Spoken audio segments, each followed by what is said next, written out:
12 News, new photos released from last spring's officer-involved shooting in Robbinsdale. Authorities say they prove the use of force was justified.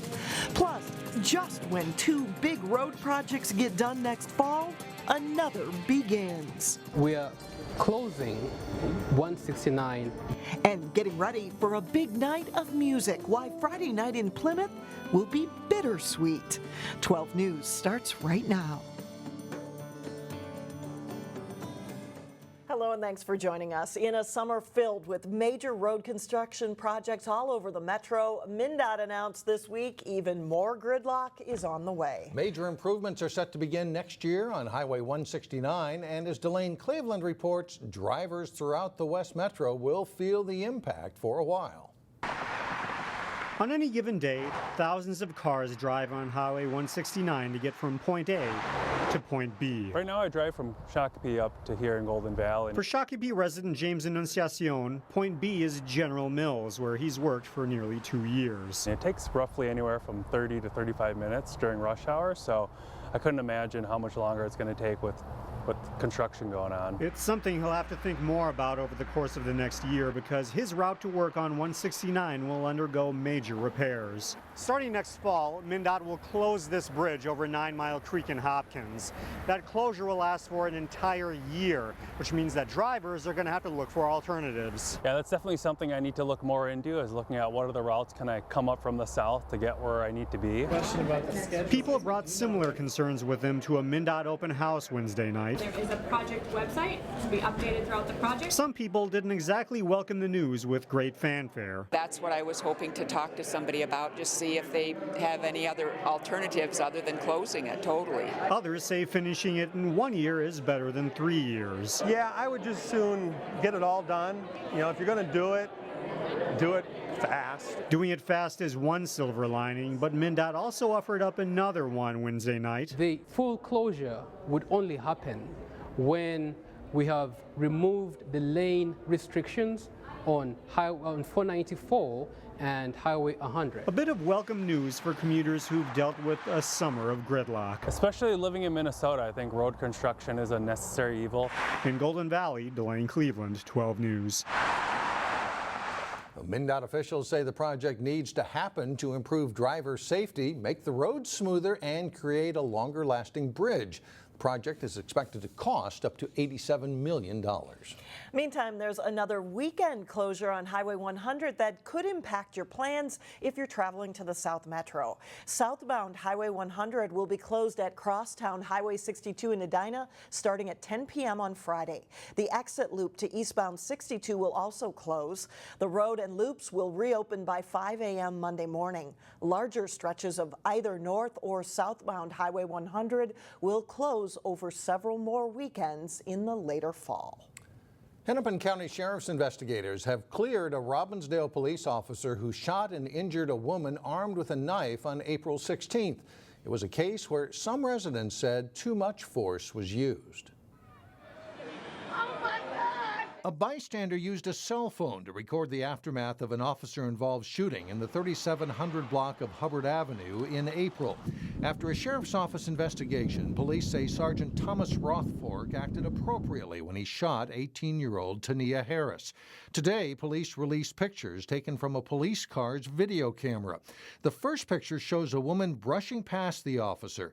Police say she was fleeing a woman who had just come out of the apartment building yelling threats and carrying a knife. The second picture shows Harris a few feet from the officer, still holding the knife, even though police say she had been told to drop it. When she got within 5 to 10 feet of the officer, Sergeant Rothfork fired twice, hitting Harris in the abdomen. Police say it all happened in a matter of 5 to 6 seconds. Harris survived her injuries and was charged with second-degree assault. A trial date is set for September 21st. And at the time, a family spokesperson said police should have used another method to stop Harris, like a taser. But today, Hennepin County authorities say the shooting was justified under state law, which allows officers to use deadly force to protect the officer or someone else from death or great bodily harm. Sergeant Rothfork is a 20-year veteran of the force. A Brooklyn Center man is headed to prison for shooting and killing a man who tried to rescue another from a fight. A judge sentenced Joseph Smith to 14 years behind bars. The shooting happened at a 4th of July party last year in North Minneapolis. Prosecutors say Cabri Young was trying to get medical attention for a man knocked unconscious when Smith shot Young in the chest. Young was 28 years old. He left behind 3 children. July went down in history for the hottest weather on record. The jobs picture in July, however, cooling off. Minnesota employers eliminated 3,900 jobs, and the state's unemployment rate ticked up slightly to 4%. The leisure and hospitality industry and construction sectors took the biggest hits for job loss. Every city in the Northwest Metro tracked by the state, Brooklyn Center, Brooklyn Park, Crystal, Maple Grove, and Plymouth, have had slight upticks in unemployment. Plymouth and Maple Grove remain below the state unemployment rate. Brooklyn Park, Brooklyn Center, and Crystal were above. The city of Plymouth is gearing up for a big event Friday night, an all-ages concert headlined by Big Head Todd and the Monsters. As Eric Nelson reports, the event is a chance for the Hilde Performance Center to put itself on the regional music map. Royal blue skies and emerald green grass are the backdrop on a sun-kissed day at the Hilde Performance Center. It's fabulous. I think people don't know about this space. Friday night, this venue will be rocking on what will be a bittersweet night. Big Head Todd and the Monsters are the spotlight performers in an event dubbed Live at the Hilde. We're hoping that this will springboard us into a series here at this beautiful venue, which is a true hidden gem. The Hilde is a real jewel. The natural bowl setting, pond deck, trees, grassy spaces, and open-air amphitheater create the perfect venue. Definitely want to raise the visibility of this site because we do believe it's the gem in the city, and right now it's slightly hidden, so want more people to know about it. In some ways, tomorrow night's concert is a trial balloon. If things go well, there could be other big-name acts coming to the Hilde Performance Center. Last year, the Hilde staged a paid concert, but turbulent weather spoiled the show, putting a damper on the night and ruining the efforts of many who prep for the event. This is kind of a pilot program. We tried it last year, but the weather was horrendous and it didn't give us a good gauge. Friday night's weather forecast is fantastic, That should give us an outstanding look at what this event will bring into the city. which will showcase the Hilde and potentially raise its regional profile. This really is the first good look we're going to have at this type of event happening at the Hilde to see if it's going to be a good fit for us. In Plymouth, I'm Eric Nelson, Channel 12 News. There are between 30 and 45 events each year at the Hilde. Friday night, gates open at 5:30. The music begins at 6:30. More than 2,000 tickets have been sold, and there are tickets still available. So hopefully the sun keeps shining, right? I'm ready to see the Monsters. That's right, with Big Head Todd, right? Coming up, do you love to garden but you can't move around as well as you used to? No problem. We will show you how one Brooklyn Center woman has found a solution. Then later in sports, we'll check in with Brooklyn Center's football team in today's training camp report. But first, get out and enjoy the weather. Friday should be close to perfect. Gardening can be hard on the body, especially if you already have a few aches and pains. A Brooklyn Center lady didn't want to give up gardening, so she improvised. And 12 News reporter Sonia Goins goes in the garden now to show us her unique style of gardening. Yeah, because I don't move very fast yet. Karen Youngberg doesn't get around as easy as she used to. I had surgery on my right knee in April, and that made my left knee hurt worse. Karen has lived in this Brooklyn Center home for about 40 years. Kale on the end, 2 different types. And she loves to garden. And right here's there's a pepper plant. At one point, she thought gardening would be out of the question. I can't do anything on the ground. You know, I'm not going to be kneeling on the ground. So he said, well, I'll build a little raised garden. Her husband Rich and their granddaughter built this raised garden to make it easier on Karen. I'm sure there's probably other people who think, oh, I'd like to do a garden, but I can't get down. This was the first time they tried this style of gardening. Yeah. And didn't really know what to expect. No. I really didn't. Her knees are bad, but Karen's green thumbs are working pretty darn good. I said it's just like a jungle. I don't even try to go in the back because I get caught on stuff, and I said it's not worth me falling on my head. There are so many vegetables. There's the peas, the beans, the kale, the zucchini, the tomatoes. Karen rarely has to go to the store for produce. Okay, hold on, come on. And Karen has tomatoes for days. Oh, I know. I mean, he picked out the tomato plants. And I said, Rich, are you kidding me? That's way too many. And she says the garden is easy to maintain. He waters pretty faithfully. You know, I'm kind of like, well. And there are very little weeds in this plot. They say if your garden has enough stuff in it that the weeds get killed out. And it's true, they do. But Karen admits they might change things up next go around. A few less. For In the Garden, Sonia Goins, 12 News. And here's a neat idea. Karen donates her extra produce to the SEEP food shelf. And they're always looking for produce. Absolutely. Well, coming up, the corn maze in Brooklyn Park gets a little wild. But first, Terry Tuma has some tips for landing that big fish. John Jacobson has that and more when we come back. It's almost here. Football season kicks off this weekend, and we're going to take a look today at Brooklyn Center. Brooklyn Center hoping to compete again in their new district for scheduling. The prep football season does kick off Saturday for local teams. Brooklyn Center is looking to build on a 4-win season. Here's Jay Wilcox with today's prep football training camp report. Brooklyn Center got a taste of winning last fall, and they liked it. That's leading to more focus in this preseason. You know, we just working hard, trying to get conditioned, trying to be mentally strong. Coach has been pushing us too, you know, trying to test us. But we out here trying to work, you know, for the first game, trying to work for the whole season. I feel like we got a good team out here so far. Numbers have been getting up as we start two-a-days, so I think we're going to be very strong. And we got a lot of younger guys coming in, and we also got a lot of returning seniors, so we're going to be good. As the deep back, BC lost offensive playmakers Jason Bartow, Romel Carr, and Tyrell Beasley to graduation, but they do have much of the rest of the squad back. Quarterback Chester Whaley returns, and guys like Rufus Menden and Davia Gabor are ready to shine. I mean, we want to build some consistency in the past. I mean, our first year we won 2 games, last year we won 4, and we won our first playoff game, and then going into this year, the goal is to win every game. And with this group of kids, we have more talent across the board than we've had in my 3 years here at Brooklyn Center.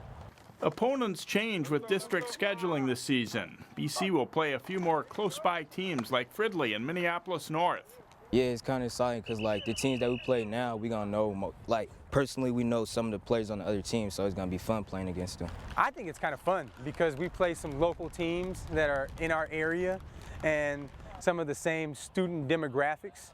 So a lot of those kids we play North.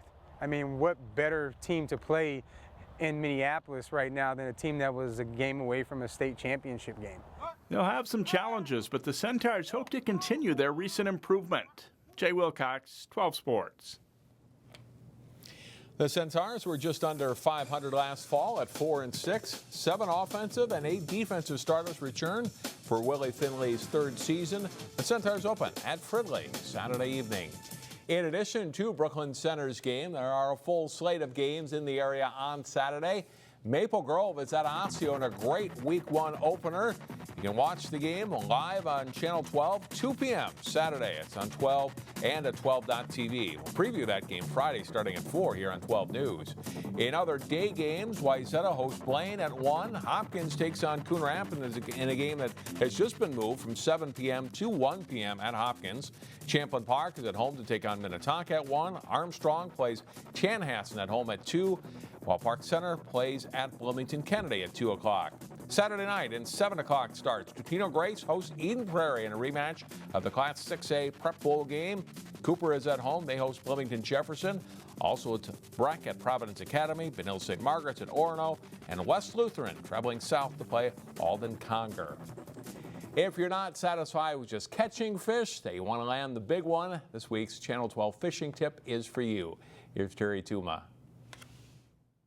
There has been so many questions about how can I catch larger fish?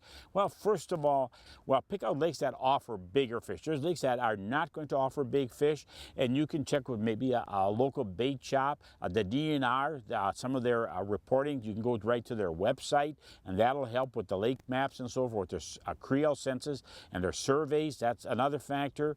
And then too, when you're out on a body of water, what we need to do is get out there at the right time. Early morning, late evening, depending on the species we're fishing, depending on the time of the year, and that's going to be a big factor. Try to select lakes that have not a lot of fishing pressure. If you have a lot of fishing pressure, like I was out this morning, very early at the crack of dawn and fishing bass, and that was a big plus factor. And then too, if you're catching smaller fish, and even though maybe you're catching just tons of fish, do consider moving and looking for bigger fish. And that's also a big ingredient, looking for maybe different types of structure and so forth. And if we can do that, and there's one other, I think, very important tip, that if you will, patience and confidence. That will help you definitely catch more fish. You don't want to fish all day the same way, if you will. You have to change it up in order to catch some of those bigger fish. Be sure to tune in next week for another tip, and just keep enough fish for that frying pan. Thanks, Terry. That's it for sports. All right, thanks a lot, John. Well, coming up, a corn maze that gets a little wild. We will check out one of the area's biggest fall attractions up next.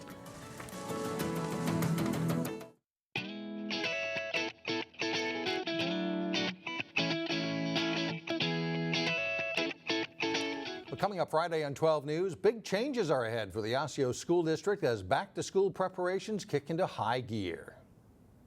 We have some borders that still need to be put on here. They have some open tile work that's still being done, but soon enough this is going to be a completed space. Osseo High School's new principal shows us some of the construction work that's being finished to make room for the addition of 9th graders at the high school. All three high schools in the Osseo district are including grade 9 starting this fall. And we'll take a look at what the new grade span means coming up Friday on 12 News at 4. Well, finally, this year marks 15 years since hockey fans were born to be wild. The Minnesota Wild celebrate 15 years as a franchise this year, a milestone that is also celebrated in a Brooklyn Park cornfield. Bert Bauman meticulously carved out this maze in his farmland to honor the 15th anniversary of the Wild. Bert says creating the maze is a family effort. He starts out designing it on the kitchen table, and there's little room for error when the time comes to actually cut down the corn. We are all excited about it. The team is ready for a good season, so I think it's going to be a great year for all of us. The corn maze with the Wild theme is going to be fantastic. You can find the corn maze near Highway 169 and 109th Avenue. It is open on weekends beginning September 19th, so a little ways here. But by the way, the sweet corn is pretty good this year, and Bert actually supplies his sweet corn to Lund's and Byerly's stores. So I'm not a grower, but it's a great year. I'm an eater. Yes, exactly. It tastes pretty good. That's true. That does it for us. Thanks so much for joining us. Community Corner's up next. We'll see you again tomorrow beginning at 4.